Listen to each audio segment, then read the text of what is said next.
What could you accomplish with your health, relationships, and performance if you weren't held back by trauma? And if you're one of those minority of people who had an idyllic childhood, I hate you, by the way, just kidding. What could people that you care about, that you can see are obviously traumatized, what could they accomplish if they weren't held back by trauma? First, it's important to understand big T versus little t trauma, because even though they're different, the result, the symptoms end up being the same. And so big T trauma, I'm sure things quickly come to mind. Seeing your buddy getting blown up in the heat of battle, getting raped or molested, getting assaulted, witnessing a murder or a bad assault. All these things are big T trauma, obviously. But you know what? There's also small t traumas. For example, being yelled at by your parents, being ridiculed by your parents or somebody that you care about. What else? Being bullied, being told that you're worthless. Now, even though these are small t traumas, over time, it's kind of like a stair step.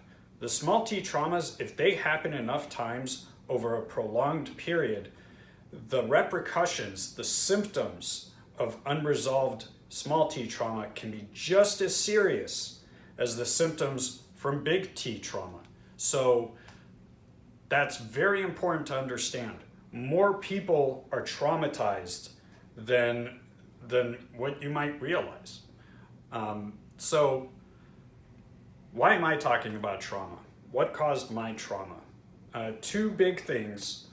First, I was raised in what's called a communal farming village in Israel called a kibbutz, and they don't do this anymore because they learned how harmful it was to children. But unfortunately for me, I was part of a social experiment where when I turned a year old, I was taken away from my parents at night to sleep in these children's dormitories. And I did see my parents during the day and on weekends, but what would happen was I would wake up at night, I wasn't at home, and I would freak out and I would actually run away and try and get home. And I would be found in the middle of the night crying. And my earliest memory is in fact of trying to get home in the middle of the night, feeling abandoned, feeling unloved, feeling terrified. And it was very, very traumatic for me. Secondly, my dad unfortunately had severe borderline personality disorder, or BPD. He was severely traumatized by his father, who was a raging alcoholic. And what happens with BPD, people who have that have zero control over their emotions and they can fly into rages. So my dad, he would fly into rages at little or even no provocation. One quick example that comes to mind is I would spill a glass of water. You know, kids are stumbling. My dad would fly off the handle and start screaming at me, say things like, "You never pay attention, you're worthless." That happened thousands of times over my childhood and adolescence. And even though it was small t trauma, it left deep emotional scars. And actually, the younger that you are, the small t trauma is actually magnified, because from 0 to 5, your brain isn't fully developed. You don't understand that, oh, okay, this person's traumatized and that's why they're reacting that way. It's actually, no, you blame yourself and you think you're unworthy, you're unlovable. So the trauma is much, and the wounding is much deeper because of that. So let's talk about 5 symptoms of PTSD and trapped unresolved trauma. Number 1, an overactive nervous system. It's basically being trapped in fight, flight, or freeze. The way it feels like, and by the way, it's a living hell. I wouldn't wish it on my worst enemy. The way it feels like is as if you're almost about to fall off a tall building, or you almost got in a huge car wreck. And you're just stuck in that fight, flight, or freeze all day long. You have elevated cortisol levels, elevated adrenaline levels, and it's a horrible way to live.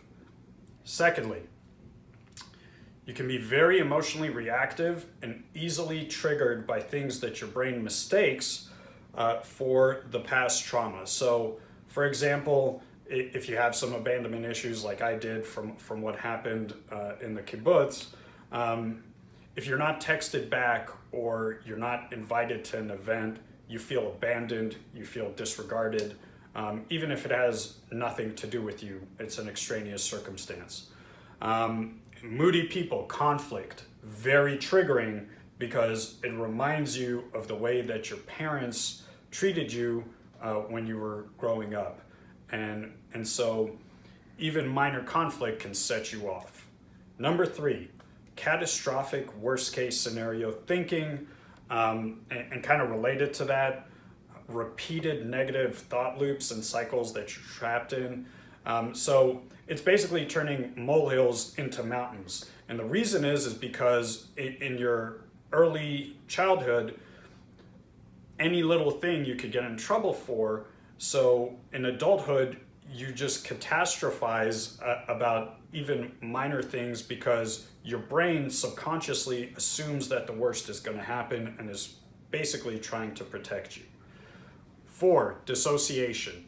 The reason for dissociation is it's actually a protective mechanism that your brain has when you're young and you just cannot comprehend what is going on, and the trauma is so severe that you just can't be present with it. What your brain does is partially shuts down and just dissociates. And the issue is in adulthood, if you become really stressed, you can end up dissociating as well and just becoming really spacey and not present. And 5th, insomnia. You can have lots of sleep issues, trouble falling asleep, tossing and turning, night sweats, even shakes, feeling like you're falling every time that you're about to fall asleep. And not getting proper sleep makes all the other symptoms much worse. And it also makes you just physically exhausted. It affects your physical health.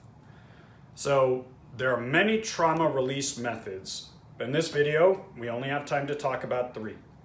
And what those are TRE, Network Chiro, and Kambo. So first, let's talk about TRE. TRE stands for Trauma Release Exercises. What those are exercises that fatigue your psoas muscles, causes your body to shake. That helps to release trapped trauma. Trauma that is trapped in your body and nervous system. If you see somebody right after a car accident, oftentimes they're shaking. That's actually a good thing. That's your body's natural way of releasing trauma. So what TRE does is induces that shaking so you can release trauma. Network Chiro. Now that name is a little bit deceptive because there's basically no chiropractic adjustments. It's pressure point therapy that balances your bioenergetic field and your nervous system, and it makes your nervous system less hyperactive. It also helps you process and release trauma. 3rd, Kambo. Here's the thing about Kambo. In 9 years of doing this work and trying all kinds of methods, banging my head against a wall with many methods that didn't work, Kambo has actually worked the best of anything that I've ever tried. It's the closest thing that I've found to a magic pill. However, unlike a magic pill, with Kambo you're going to pay a deep physical price to get that trauma release. And that's why Kambo is not for everybody. You have to be physically healthy enough, and people with certain psychiatric conditions like schizophrenia, Kambo is not a good idea. And if you're thinking of trying Kambo, please confer with your doctor first. Make sure that you're healthy enough to try it. But Kambo is an Amazonian frog poison. And what happens is the shaman or healer creates little burn marks on your skin and then wipes the Kambo on there. And that causes flushing, rapid heartbeat, you feel hot, and then you get super nauseous, and you drink about a liter and a half or so of water before, and you end up purging violently, usually 10 to 30 minutes, and it's extreme purging, and the purging is vomiting, and that process actually releases a massive amount of trauma. So look, at the end of the day, overcoming trauma is very challenging, but as Joe Polish likes to say, winners find ways.